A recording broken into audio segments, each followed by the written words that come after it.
ఇది ఆ, నేను మొన్నటి వరకు జగన్ విమర్శించిన మీరే ఇప్పుడు జగన్కి మద్దతుగా ప్రచారం నిర్వహిస్తూ ఉన్నారు. పొన్నాడ సతీష్ పక్కనే మీరు కనిపిస్తున్నారు ఏ ఫ్రేమ్లో చూసినా కూడా.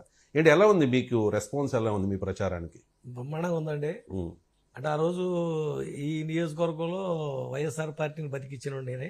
ఉమ్, మొట్టమొదట ఇలా గుత్తుల సాయి గారు మా సోదరుడు వదిలేసిన రోజుని ఇది బుధస్కంధాల మీద వేసుకొని నలుగురితో ప్రారంభించి అంచెలంచెలుగా విజయతీరాన్ని తీసుకొచ్చాను.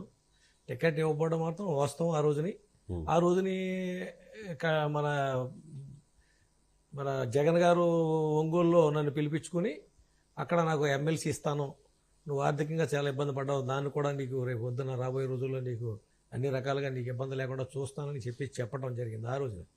కానీ ఏంటంటే నేను ప్రజల్లో నుంచి నాయకుడిగా గెలవాలనే ఒక ఆశయంతో వచ్చినండి, రాజకీయాల్లోకి వచ్చినండి. అంటే 8 సంవత్సరాలు ఉద్యోగం వదులుకొని వచ్చింది కేవలం ఆ రోజుని జగన్మోహన్ రెడ్డి గారి కోసమే, ఆ పార్టీలో జాయిన్ అవ్వడం కోసమే, ఆయన మీద ఇష్టంతోనే నేను ఆ రోజుని బయటికి రావడం జరిగింది. అంటే నా ఆశయం ఏదైతే నెరవేరలేదు, అంటే ఇక్కడ ముమ్మడివరంలో నేను ప్రత్యక్ష ఎన్నికల్లో గెలవాలని వచ్చాను. అంటే ప్రజల్లో ఆమోదంతో గెలవాలని వచ్చిన నాయకుడిగా నేను ఆ రోజు ఆయన్ని సున్నితంగా తిరస్కరించి నేను రావడం జరిగింది.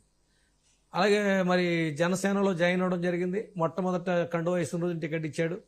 ప్రతి నిమిషంలోని పితాని బాలకృష్ణ గారు చెట్టుబల్లి సామాజిక వర్గం ఎంతో గొప్పగా ఆయన ఇచ్చేశాడు. మరి ఆ రోజుని ఎంతో ఆర్థికంగా కష్టాల్లో ఉన్నప్పుడు నేను పార్టీని పోషించడమే కాకుండా ఆ రోజు నేను చాలా అత్యధికంగా నేను ధనవ్యయం చేసి ఎలక్షన్ చేయడం జరిగింది. 33,334 ఓట్లు మీరు చెప్పినట్టుగా వచ్చినాయి. అయినా ఓటమి కూడా నేను చాలా టికెట్ ఇది జీరో బడ్జెట్ పాలిటిక్స్ కదా జనసేన పార్టీది. 2019లో పవన్ కళ్యాణ్ అదే చెప్పారు కదా. అవును, మీరేమో కోట్లు లాస్ అయ్యానంటే. అదే లాస్ అయ్యామంటే జీరో పాలిటిక్స్ ఆయన మాటల్లో ఇప్పుడు తెలుస్తున్నాయిగా. జీరో పాలిటిక్స్ బడ్జెట్ అని మేము కూడా అదే నమ్మాము.